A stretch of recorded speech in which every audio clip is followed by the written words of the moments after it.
Johnson with It's All in Your Head, and I am so excited today. I'm with Dannielle, and Dannielle, I just love so serendipity of how we met.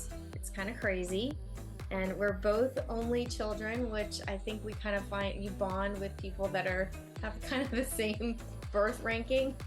Yeah, And us being only children, we gotta stick together. true. It's true. There's not that many of us out there. No.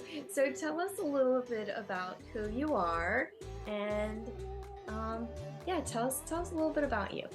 Yeah, sure. This is such a treat. Thanks for having me. And when I heard you were doing this podcast, I love the idea that it's all in your head. I mean, that's something that I, as well as many of us, we navigate, we deal with. So a little bit about me. I'm privileged and honored that I get to be a physician. I get to take care of patients. I get to operate on patients. And I've been in this profession now for 13 years. I'm a foot and ankle surgeon. I have my own practice. I started my own business 7 years ago. I have 2 locations now, and we've had a lot of wonderful growth in the last 2 years, honestly.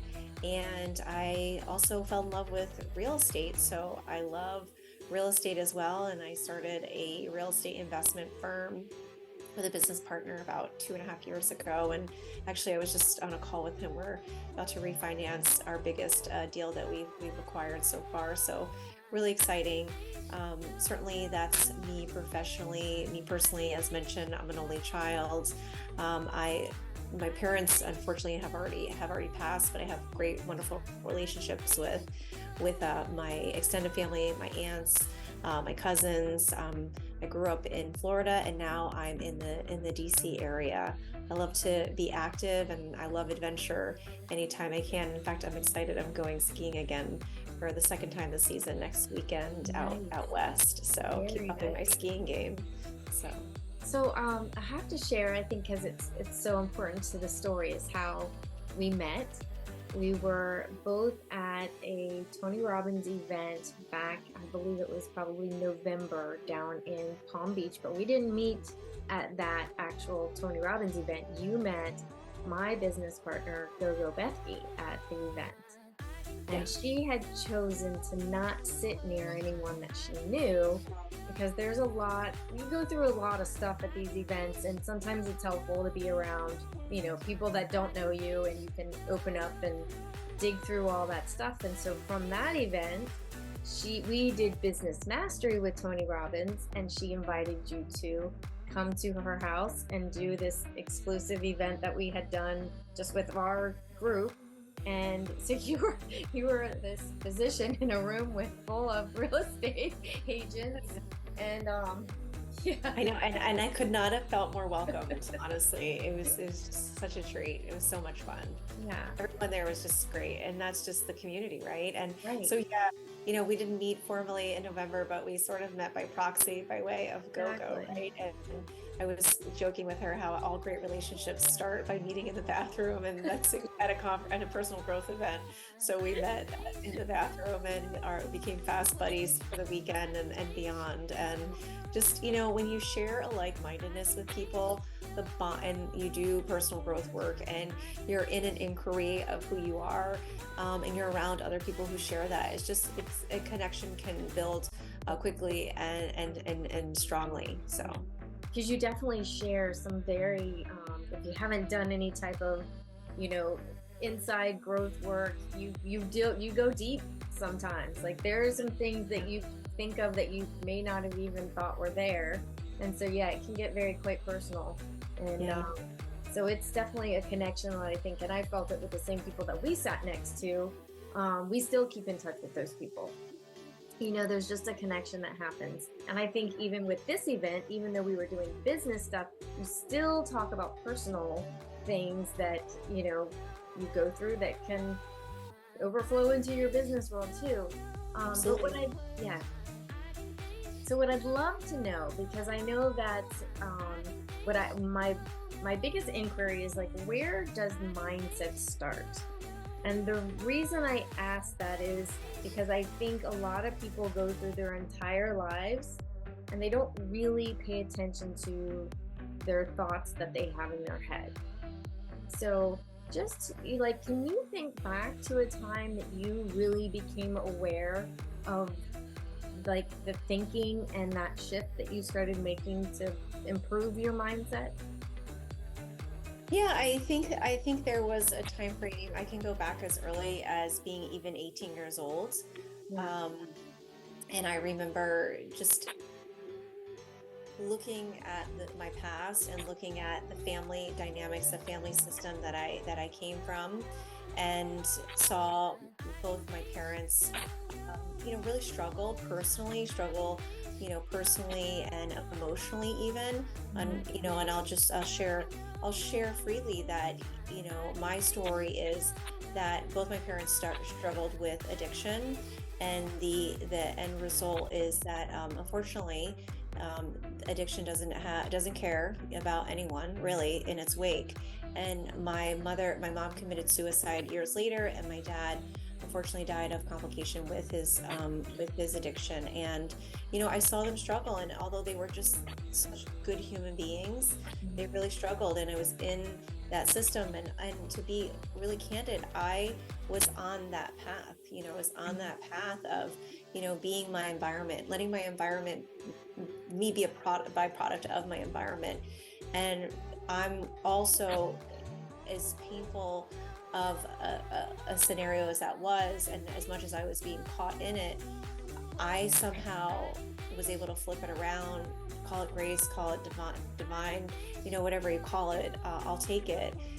But I saw in a split moment that if I didn't change me, that I was going to be headed down a certain same path. And it was interesting because I resented it in my parents, and then here I was becoming, doing the same things. And I just made a decision that I was going to do something different. And I still remember the very first personal growth book I ever read. I was 18, by Louise Hay, You Can Heal Your Life. And my journey really, if I can think as far back, really started as early when I was 18, and it's been really nonstop from then. And it's funny, fast forward like a little bit, it's like, I'll go through another layer of intervention on myself, and peel a layer back, and I'm like, now I'm finally getting it, as if it just changes everything. It's like, so did it really happen like 3 years ago, 10 years ago? I mean, there's just always these next level iterations of inquiry and being on this personal growth journey. And I just am grateful to be on it, and those of us who really make an effort to be on it are really, I feel, the lucky ones, and may it never end. It does, and that's so, and I had to, and it's just a funny quick story is, at Tony Robbins, you see all these people with these, like the plaques. And I remember thinking, like, okay, these people come to these events all the time. Like, boy, like, it's like, to me, I thought going to a Tony Robbins event was like going to a concert. Like, once you go, and it's like, okay, you're done. And I'm like, they've got to really be screwed up. Like, they've got to really be messed up that they have to keep coming to this thing over and over again. And really what I've realized is that it's, the personal growth and the mindset, it's really like going to the gym. You can't just go once. It's a continuous, and like you said, it's the layers. Like, you get through that onion layer, and then there's more. And it's not that it's bad more, it's just you become more aware of things that you're doing that are not productive, I guess is a better way of. Yeah, and they're not even a real reflection of your authenticity, because we're all living, through stories and our filters that weren't even really ours to begin with, but we somehow concluded them at most times at a very young age, when our brain is not even fully formed. So yeah, it's time for reconciliation. It's time to reconcile. Is this really true, or is it not true? Right. And I heard something the other day that it was, talking about the same thing. And it's, like that story that you told yourself as a child, that we're not even aware that we think that that's who we are. But we told ourselves that story, whatever the situation was. It could have been something so minor, but it may have happened, and we put that story in our brain to protect us, and we just never let go of it. so it's reoccurring. So like you said, you find another story and you're like, oh, is that true? And then there's another story and then another one, and it's that continuous of that mindset growth. Yeah. Yeah. And it really just has command over your body, your emotions.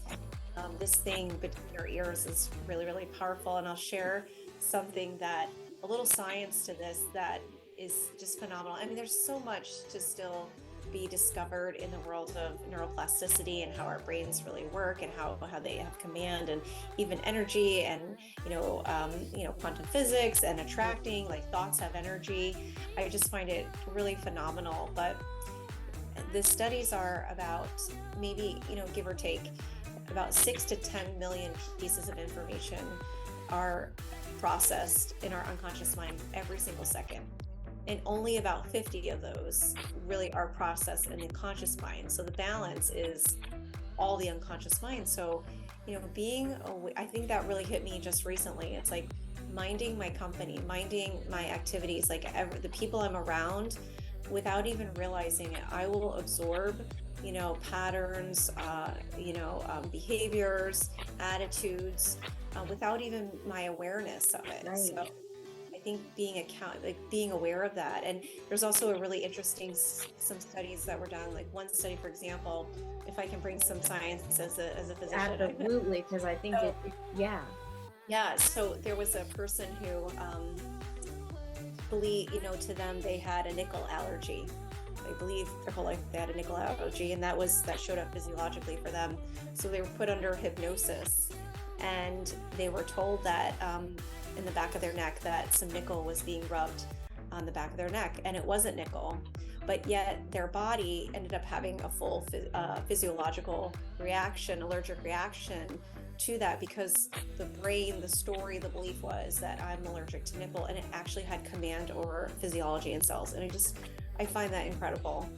Well, and it's funny that you say that, because I, just started to become aware of that, and so making sure that I'm aware of it and then I can recognize it. But, it's kind of like that thing of like, oh, nothing ever works out for me. And then what does your brain do? You sit there and you focus on everything that doesn't work out. So then you make that story true. And it's kind of like you buy into those identities, and if you don't change that thought and what you focus on, it's that whole, like, the brain has told you, okay, nothing ever works out for you, so I'm going to show you everything that doesn't work out for you. Yeah, it's like self-fulfilling at that point. Absolutely. Yeah. Right. Yeah. So go ahead. I'm sorry. No, go ahead. So going back to, when you were 18, and this has been a pretty long journey, do you find that, like, each milestone, like going to medical school, were you aware of certain things at that time, or did different challenges come up that said, okay, I need to dig into this a little deeper? Yeah, I think, I've had different iterations over the years. I think of the version of me when I was going to school. Certainly there was a time, I swear, it just felt like school's never going to end, and I'm happy to report that it finally did. But, at the time, I thought I was a bit enlightened, and comparative to now, I'm like, oh my gosh, I was still blaming, I was still making people, wrong, and I was sort of a victim of my life. And it's when you have transformation, when you really are in the game of transformation, not even just growth, but transformation, it's like the whole version of you has to be reformed. That's just how it is. Like, the what got you here won't get you there. So yeah, at the time when I was in med school, I thought I had done some work, and I thought I had, it was certainly further than I was from when I was years younger. But compared to now, I don't even recognize that version of me. And it's fair to say that in 5-10 years from now, it's gonna be, I'll look back here, I'm like, oh my gosh, I didn't know a thing then. And I think what's important is to create, declare how you want that to go. Declare, if you have a relationship with change as brutal and painful and dreadful, this is not going to be fun, at all. But if you have a story, because listen, we all got stories. Oh yeah. You just get to be the creator of the story. You get to make it really good. And like for me, change is exhilarating, change is adventurous. Like I love it. Where is my next breakthrough? And did you always feel that way, or do you feel like this has been part of your transformation of saying, okay, look, I can either do this change painfully and I can think that this is just horrific and beat myself up, or is this a conscious thought that you thought, you know what, I need to think of this as an adventure and self-discovery, and that look at who I get to find, not who am I losing? Yeah, I mean, Melissa, I pretty much everything that I have that's worthwhile at this stage of my life, it got created. Yeah. It was not just organically there. Yeah. And I'm certainly grateful for it. And, sometimes if I may just tap into, those first years of young life and up until I was 18, whatever I deemed as a hardship at that stage of life. And I was maybe even, bitter about it, and maybe even I'm gonna go be successful to out of spite in a way. I had like sort of that energy. And and I've really transformed that story for myself.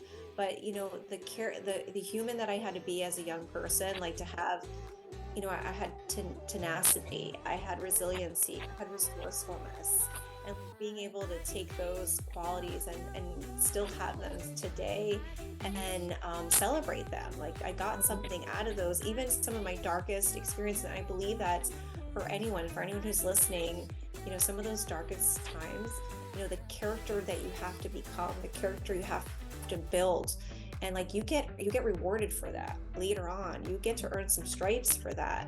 And even I've got some things right now, and like this is happening for me. Yeah. That's my mindset. That's what's in my head. Mm-hmm. And I was just talking to a team member today, like, what check our beliefs. The beliefs are, oh, nothing works out for me, or is it, the universe is only working on my behalf. When one door closes, only bigger, better doors open, period, like non-negotiable. And I was definitely not that version, but I've probably spent literally $200,000 on my personal growth work, if I may say. Yeah. Coaches, courses, you name it, I'm all in on me. I am my greatest asset. We're all our greatest assets. I absolutely love that. And, it sounds, I don't know if cheesy is the right word, but,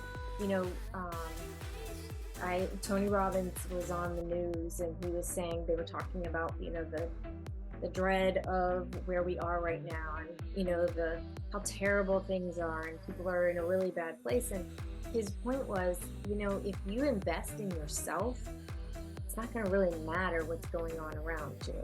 Like that's where you, instead of investing in, like, we don't do that. We invest in other things that we think are going to make us happy, but investing in, like I hear people say, therapy, oh my gosh, it's just too expensive. And,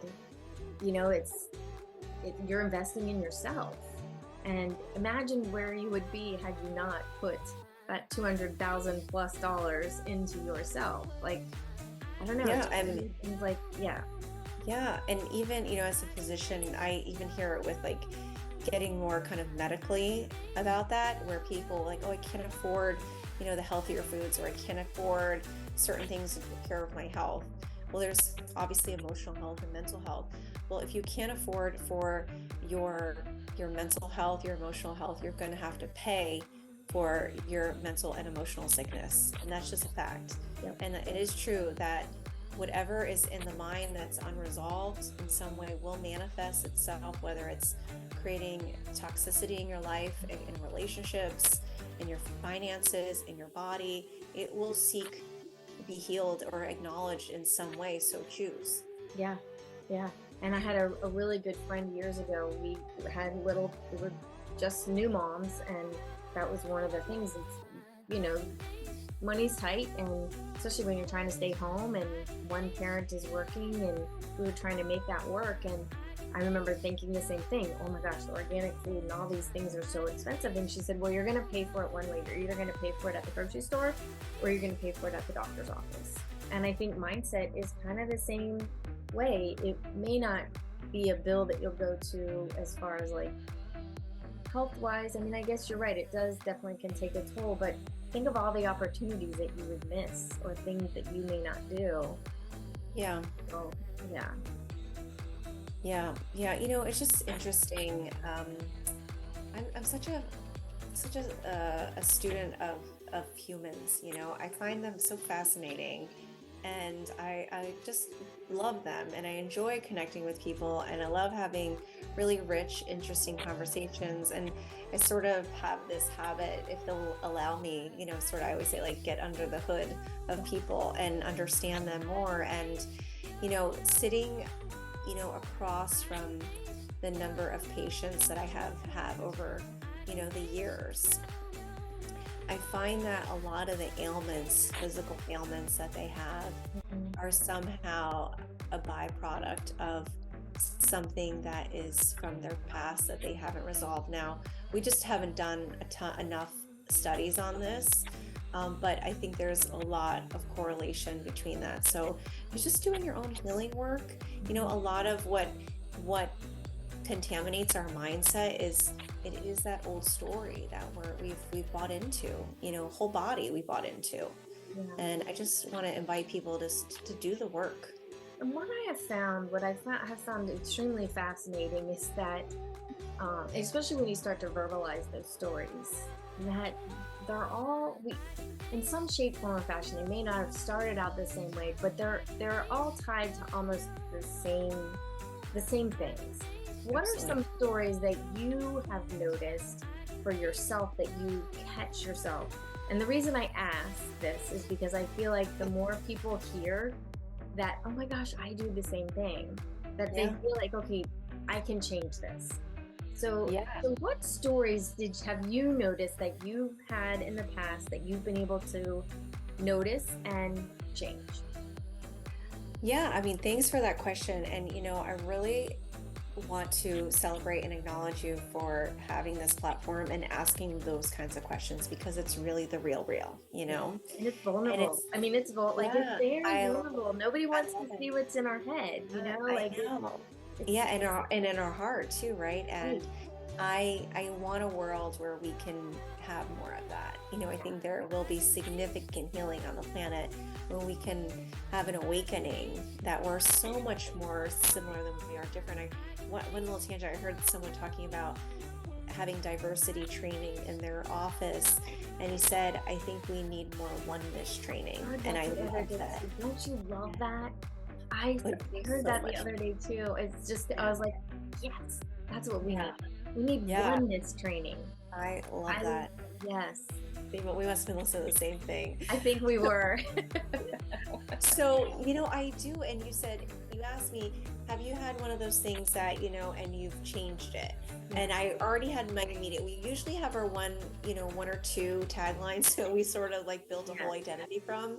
And I've got mine, and I know a lot of the source of it. And I will confess, like, it's not 100% change, and yet it's the thing that I keep navigating. And it's this constant in the back of the mind question, and my whole frame, my whole life experience is sort of at the effect of that question. Am I enough? Am I good enough? And my sort of kind of identity to seek love, to seek acknowledgement has been, kind of enslaved to that. Am I enough? Am I good enough? And, I just, there were experiences I can draw the straight line back to when I was a young girl, and I made things mean certain things. And even though I keep doing the work, it gets in the cells, an experience will happen in my day. I'm cruising along, and that one thing will happen, and all of a sudden I'm back in time, and I am just full belief system. My whole worthiness is in question. And it's like, it can have an experience of almost like PTSD on some level. It feels like it is the truth. Like, I'm disoriented. My heart rate will change. And it really takes doing this self-care work to, move out of that. And I keep working on it. I will tell you this thing of self-love, right? It's not an event. it's an ongoing journey, an opportunity to, embrace that even at another and a higher level. It's not like, hey, back in 2017, I tried self-love once and it was all right, I guess. No, it's like it's every day. Yeah, it is every well, and that's exactly, that's it's such a good point that you make, is that even though you recognize those stories and you see that they're there, it is like PTSD. Someone doesn't call you back, or I mean, it can be the most smallest act that these people have no idea. Or they don't see you at the grocery store and you're like, oh my gosh, they just walked by me, they don't like me, they're not like, like, it could be the smallest thing, and it is like PTSD. And once you figure out what some of those stories are, it's easier to shift out of them. And Really? I couldn't imagine not being aware of those stories, because I mean, I know where that leads. It's that whole snowball of, it can ruin your day.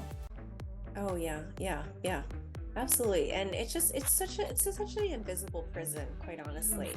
And we do this work and you get free of those stories. So I have I'm still working on stuff, but I've also changed so much. I've broken free from so many stories, so many generational stories. Like, there were belief systems passed along generationally, societally, that I just took on. And to break from that, the freedom, the exhilaration, that I'm not those stories. And it's like this spiritual journey almost, of like, what's my life about? What am I here for? Like, I'm here to make a difference. And I would have never said those words years ago. I would have never thought of myself that highly to be able to say those kinds of things. And now, like, I get that my life is here for a purpose. I'm here to make a difference, and I matter. And these are my stories now. I walk in the room and the room changes. I make rooms better. Those are my stories. I mean, what a huge shift. And and it kind of does make it go out to something bigger than ourselves. Because if we're living small, then you just think about the people that you've impacted by having just that little bit of mind shift of, like, how can I change your life? Like, there's just so much there. That's big. That's huge. It is big. Just out of curiosity, can you think of any stories that were generational, because I think there probably a lot of them are the same. Can you think of one in particular that was a family? Yeah, there was definitely a lot of family story. There was a lot of stories around money in my family. A lot of stories, like, we didn't grow up with money at all. And, some of them were like the stories about people who had money were that they're selfish, they're greedy, they're bad people. And, as I've been on a journey of growing my own personal wealth, monetarily speaking, that was like an invisible saboteur right there. And I couldn't even fully see it. Like, I don't want to be a bad person. I don't want to be greedy. I don't want to be selfish. Yeah. It was like getting in the way of what I wanted to, because money is just a resource. You can, like a hammer, you can go build a house, or you can go like hit someone with it. That's so true. Wow, so that's fascinating. So I can see that, where if you have some stories around money, then it would keep you from getting to a certain point. You're like, I don't want to be a bad person, so I'm going to stay in this spot. And yeah, I heard we say this quite a bit. I hear this on some of our coaching calls and things that we do in the morning just for real estate. And they're like, because it's a very lucrative business, and there's some pretty wealthy real estate agents, and there's a lot around the money piece. And it's funny because someone was saying, okay, money only exasperates what you already are. So if you're an asshole, you're just going to be a bigger asshole. And if you're a really nice, kind person, you're just going to be a bigger, nice, kind person. Yeah. I love that hammer analogy. That's a good one. Thank you. Yeah. Not much is original, by the way, here. Well, yeah, I'm same here. Yeah, we're just I don't think anybody. Yeah. Stuff, it's the best form of flattery, right? Yeah. So, and even now I even have some, if I'm going to be, be vulnerable to my next level, which I'll go for, is, have some stories about men. I had adopted some stories about men from, the women in my family.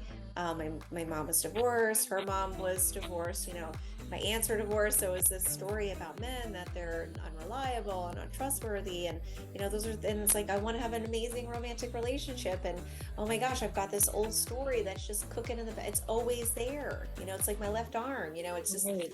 it is, And so like really reconciling these old stories or old beliefs, they just get in the way of our true light. Yeah. And and it's funny because I don't think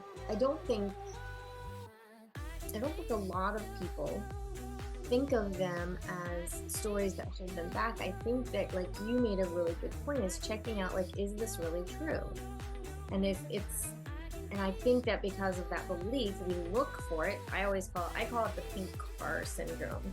Because someone will say, well, this always happens. I'm like, okay, well, it's because you're focusing on that. And I'll say, okay, see how often you see a pink car? Because that's really, like, kind of crazy that you would see a pink car.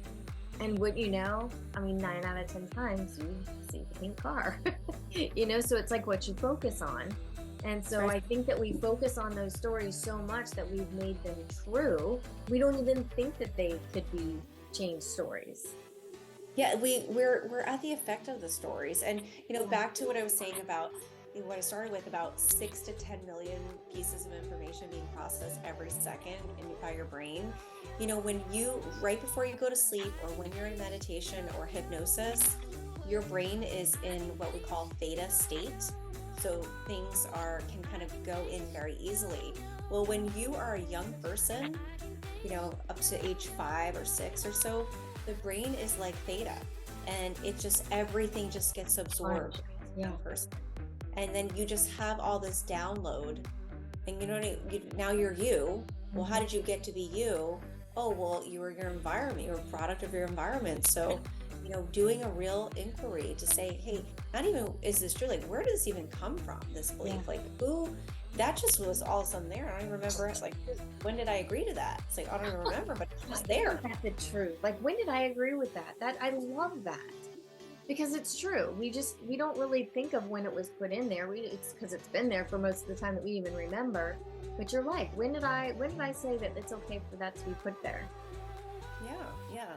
And we just were being little humans, and it was just there. And then it's like, well, let me take it out and look at it up and down, and does this even fit? Or also one of the things I love to do with, like, those beliefs or those things that I struggle with personally, and I sort of if you're like me, where the thing about you that you don't like, it's still part of you, and then you berate it, you make it wrong, you beat it up, which is part of you, right? Versus, I had a teacher teach me at one point along the way that thing that I'm struggling with about me, invite it out to tea, sit across the table with it, with tea. To have tea with it, and just get to know that part of you, that, like, where did that come from? I see you were there for a reason, once upon a time, and maybe it made sense at that time, but it isn't working now. But to find a peace and harmony around the parts of ourselves that we sort of hate, we don't like about ourselves, and that's not the path to self-love, though, is the thing. That's the trick.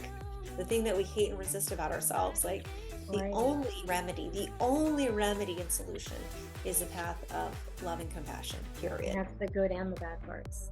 Yes, totally. And I guess now it's like, you can't even really call them bad. It's like, that's even my whole story of saying that it's a bad part. Like, it's not bad, good or bad. It was there to serve a purpose. And I love that. So taking that little, I always call it the negative Nelly, and take it to tea, and thank it for helping you survive whatever it was that it needed that part of you for. Because I'm sure it served for something. It arose in you for a purpose at some point, even if to survive a family dynamic, that you had to believe that in order to survive that family system. When you're a young person, you're so dependent on that system, those people, so you got to make some kind of noise make sense sometimes. Yeah, no, I love that. I've not ever, I mean, I've heard Tony talk about give it a name and tell that part of you to be quiet, or it's not your turn, like to tell it to stop. But I've not ever heard that of loving that piece. That's amazing. I'm gonna start using that. Oh, I love it. Thanks. And thanks for letting me say it, because it's a reminder to me, because, you know, there's some parts of me, we've been out to many cups of tea and it's like, okay, we're going out. Oh yeah. Love Maybe is like really an action here. It's really a right. verb. Yeah, and that it's so true. And I think that I think the more that we are aware of those thoughts and those parts that we don't aren't our favorite parts, is calling them out and it's saying it's okay. You were there for a reason, and now it's time for you to just stay in the back of the auditorium. And I'll call you if I need you. Yeah, yeah, absolutely. And Yeah. you're part of like how I got to be me. It's No, just such a good, it's such a journey. And, I often think about the experience with my mom, that my mom took her life about 12 years ago. Not to bring it, this is not a sad, it's not a sad story, it's just a story, and it has all of the things, and how she was funny, she was smart, she was so lovely, and she struggled for such a long time. And I just have her so much to be an example for me, like I knew how much she loved me. I'm an only child, and it was just like her and I. Yeah. And, I just got to see her struggle so intimately. And I know that she just had a lot of her own stories all in her head that she couldn't, for whatever reason, get bigger than. And I know the choice she ultimately made, she didn't have to suffer anymore. But gosh, to choose not life. I think about this all the time. To choose not life. And then like how you get up every day, like life is a choice. What do I choose for my life today?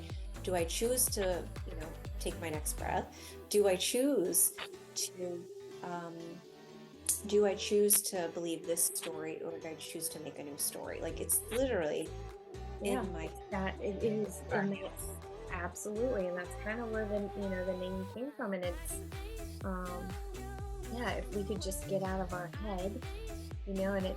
So this is an interesting thought that I guess it's more of an idea that I learned probably a few years ago, and it's just so perplexed to me that so are we our thoughts, or are we the person who thinks about our thoughts? So like we're the things that we're thinking about, but you have to, it's really, when you think it, like you have to think about those thoughts, and that's really who we are. Yeah. Not those thoughts, it's the person who's thinking about those thoughts. Yeah, no, that's true. I like that. Have you ever heard that? Yeah, I think I've heard something like that. Isn't that called Tony Robbins? Something about that, like. I think I have. It was brought to my attention like before the Tony Robbins event, and it took me a while to really like. That was such a eye-opening thought to me of like, wow, because I always just assumed there was, there's this one thought and you think about it and that's it. But when you pull back from that, and you're really the person who's thinking and listening to those thoughts. Yeah, no, it's a fun thing. I don't think we'll ever really have an answer that really clinches it. It's like I heard some, am I my right wrist, my wrist. I'm not, like I'm way more than that. I am so much. I'm this body, I'm this mind, I'm this spirit, I'm so much. And but yeah, we can think we are our thoughts. And I heard someone saying about being the observer, being the observer of our thoughts. And I heard even better, because don't mistake being the observer versus the analyzer. And what I've practiced a lot is thinking I'm the observer when I'm really the analyzer. I'm running formulas, I'm adding and subtracting, and I'm watching, but like I'm in protection mode, and like I'm just in my a lot of it's protection for a lot of us, at least for me. And I'm the analyzer. I'm running safety calls, and I'm thinking, I'm watching those thoughts, and I better hedge my bet here. That's not an observer. That's still reactivity from a fear. So an observer is not attached, and it takes a practice. Speaking of, I'd like to mention too about the importance of meditation, to separate the distance from self from thoughts, because we can be like activated by our thoughts when we're not our thoughts. But having a practice of meditation, I think, is really, really important. How about you? Do you meditate? Not as much as I should. Yeah, Okay. I was just going to ask you the same thing. I mean, I would love for it to be a daily practice. And I take that back. I do. It's just a very informal meditation. It's usually right before I get out of bed in the morning. I don't know that I would call it that, but I think in a roundabout way it is. But I think it's tying into the breathing part of it. I think that's really important. And I hear there are some people that, like they can meditate for 3 or 4 hours, like it's serious stuff. Yeah, no, it's definitely a practice. Yeah, I'm pretty much daily for meditation. And I know when I first started, like long ago, and it's called a practice for a reason, it's just practicing. 3 minutes was a long time, and it's actually very healing for. Why do you think that is? Why do you think? Because you mentioned it to people, and even though I had the same reaction, why do you think it is? Why do you think it's so hard? Like, what do you think is the challenge for us? I think for me, like sitting still enough and sitting with myself enough, because one of my sort of pseudo drugs is busyness, and being still was just the antithesis of that. And I think in order to get great mastery over your emotions, there's a lot of sage in being able to sit still with your emotions, because that's it. Going through our day, things are happening, my team members are doing a thing and I'm upset about the thing. And if I don't have a separation between the thing they did and me, I am completely into reactivity, versus having a space between, the thing that happened and my perception of what happened, and therefore then my reaction to it. Yeah, I'm just in reactivity all day, and it's really energy draining. And I don't want to misrepresent myself in any way that I'm some master at this. I'm absolutely not. But it's just a continual practice, and I'm reminded almost daily of where I've got to keep practicing. Well, it's a great reminder, and that's one of the things that I need to do more of myself. And I definitely can see that I'm the busy person, because it makes it easy. You stay busy and then you don't have to think about anything. Yeah, it's true. You think about things, but it's not like, it's very surface. It's like you said, very reactive. Yeah. There is a certain hiding from it, we all have our little societal celebrated, drugs of some sort, like I sort of turned, achievement on, like I've got a lot of achievement, where I find, certain, it's a little intoxicating to like achieve a goal for me.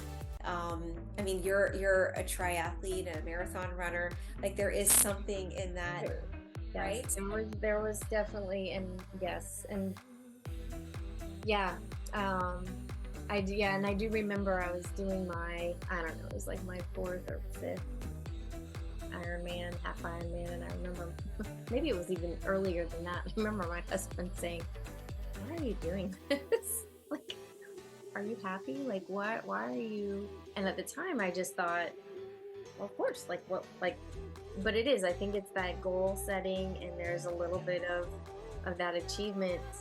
Yeah.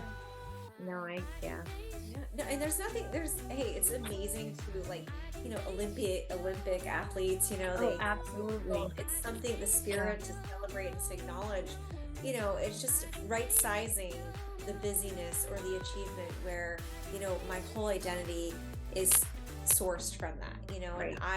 I haven't always done a great job of that. I've been a bit of an achievement junkie in my lifetime, and it's not uncommon for people to remind me to stop and smell the roses.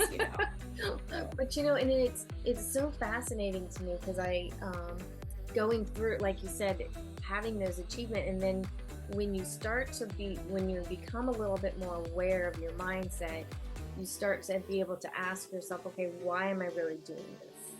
Like, what is the reason? When you do become aware of that achievement junkie thing, and I've been able Yep. to kind of pull back a little bit and say, all right, what are your reasons? Like, where, to What's make sure I motivating don't us? fall into that. Yeah. That, What's motivating this? Is it proving myself? yeah, Being, for me, the being good enough, will I finally be good enough if I have one more achievement I've accomplished? and I should remember this. Well, I'm not going to shit on myself, There we go. but so I catch myself with that one. Is I think Tony even describes it as we have four different things that we're trying to tap into, and it's the significance one. That Yeah. usually when we're starting to first become aware, we find that, okay, a lot of the things that we do is for significance. And that just was so icky to me that I just thought, ugh, that just Yeah. didn't, it just didn't sit well with me. Yeah. Yeah. Significance. The other ones are certainty, right? Yep. Um, I think growth, and then love and connection, I think Right. were the Which is where I others. think we all want to be, right? Love and Yeah. yeah. Yeah, yeah. I mean, there's a balance, right? You talked about Yep. with certainty, like you want to make sure that your ceiling doesn't fall on you. Okay, yeah. I mean, Yep. so there's a balance for all of them. But this work is just, it's never ending. I talked to my girlfriend the other day, and she was going through a little something, and I wished upon her that celebrating her journey and the growth she's done, and may her journey of growth never end. And I heard her, she seemed to have like a sigh of Like, pain. oh, that I sounds know, painful. I know. And she's like, really? I'm like, yeah, really? Are you kidding me? Like, you are so lucky. Are you kidding me? Although sometimes doing personal growth work, I'm like, is ignorance just better sometimes? Oh my gosh. I've asked, I honestly have like, that is something that I really, truly, because when I think when you peel another part of the layer off and you're like, oh gosh, here's something else I need to like work on and discover, and you're thinking, oh my, some days I just wish just going along, making the just going along. But in the other sense, I look back and I think of the like before all of that, that's not a good place to live. It's actually pretty miserable. Yeah, I have no interest. Well, let's get a little bit raw. Like, I like to invite a little rawness even further. If we're already in it, like, what's your next layer? And I'll share my next layer. Yeah. So my next layer is definitely, I think, has to do with my motivation for doing certain things. Like, and I was kind of called out, I have this event that's coming up, and it's a big event. Like, we couldn't just do a little small event, Melissa. You had to do the like big event. And I had somebody that I was calling and inviting, and I said, and they were really quite nasty on the phone, and they're like, why are you doing this? And I was like, well, how much time do you have? Like, how much time do you have? Because really there's more to it than just this event. Like, for me, it was, and I said this to the person because they're like, well, how much money are you making, and why are you doing this, and what are you getting out of it? And I said, I actually was at a Tony Robbins event, and I said, I truly don't want people to go through their entire lives not knowing that there's a better way to live.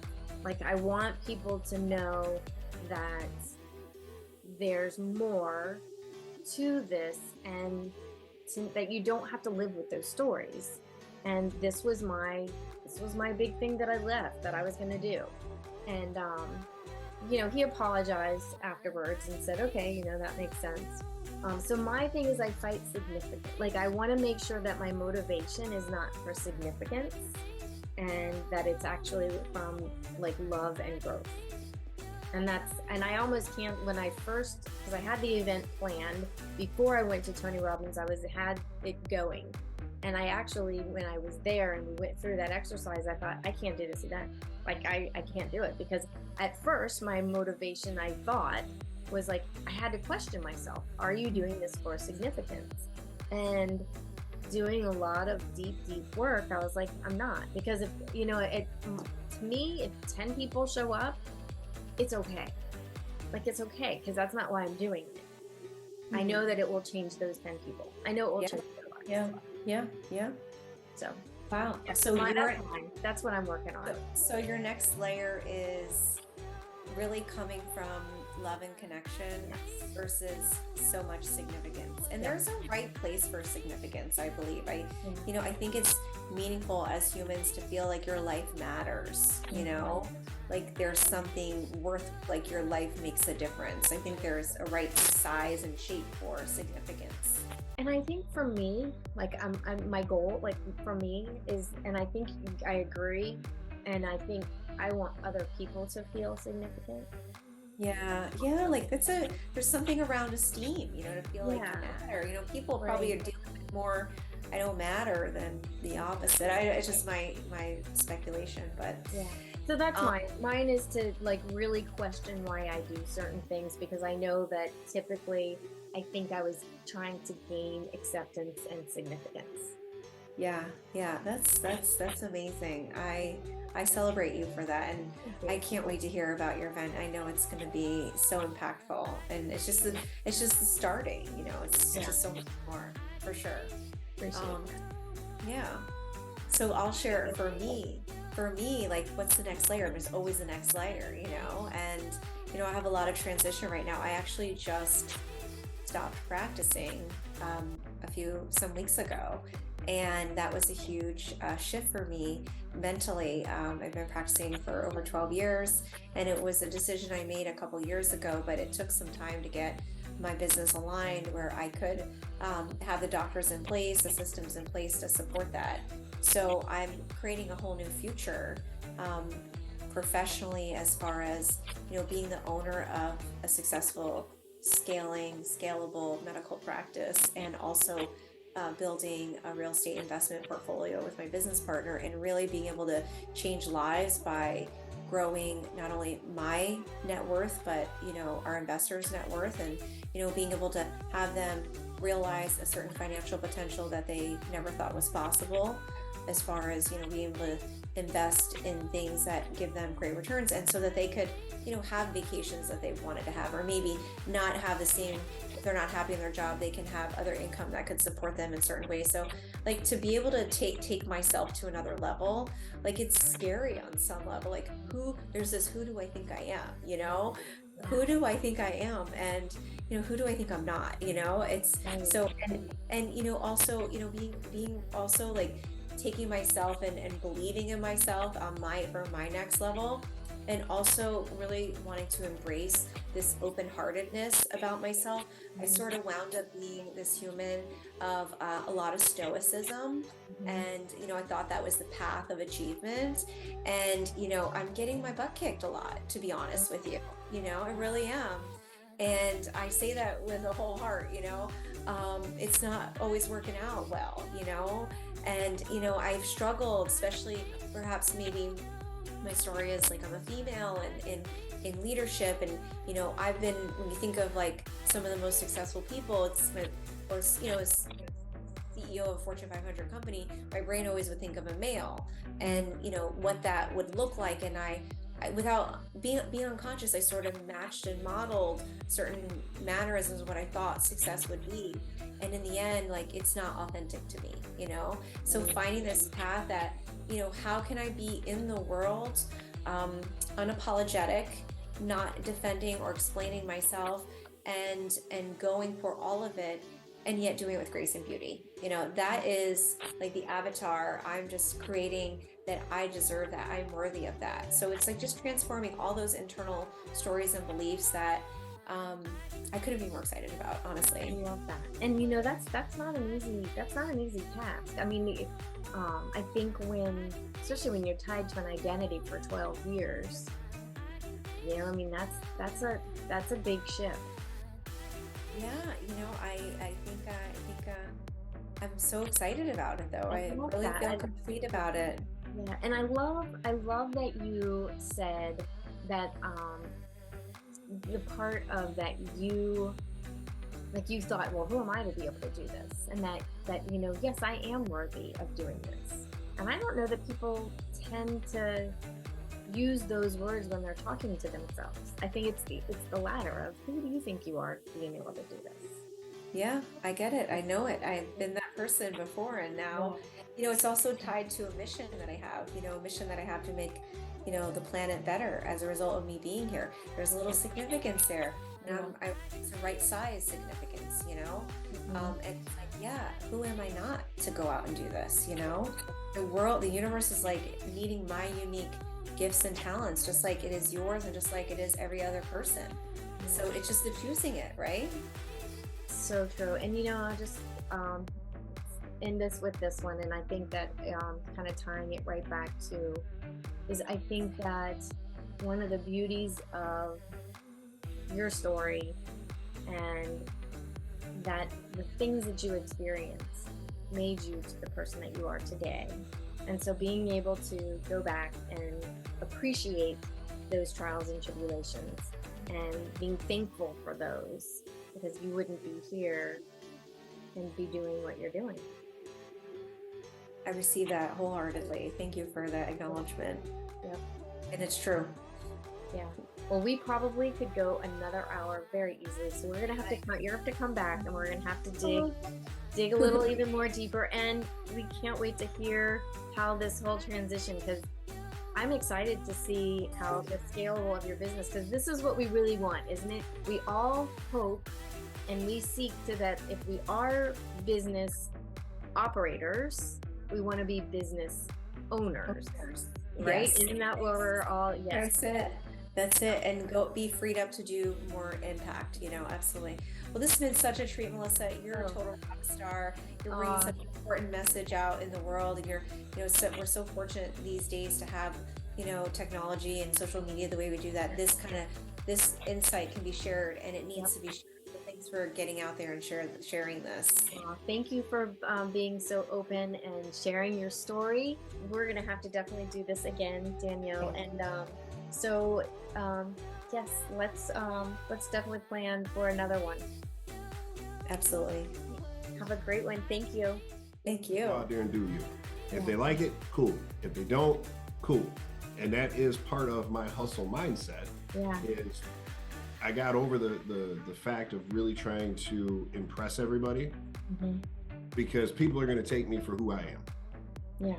So do you have any stories that you tell yourself that you're aware of that you've worked on changing, or you're still working on? it's always going to be a work in progress. Yeah. I can't even remember the name of the book that I read those things. I started reading books again recently. But it was something about striving for perfection, but we will never make it there. Mm. You know, something along those lines. Yeah. And so I've just put, a challenge to myself to step out of that comfort zone, right? And really truly try to help that divert the way that I feel, Mm-hmm. and turn it into a positive energy to really kind of help benefit somebody else.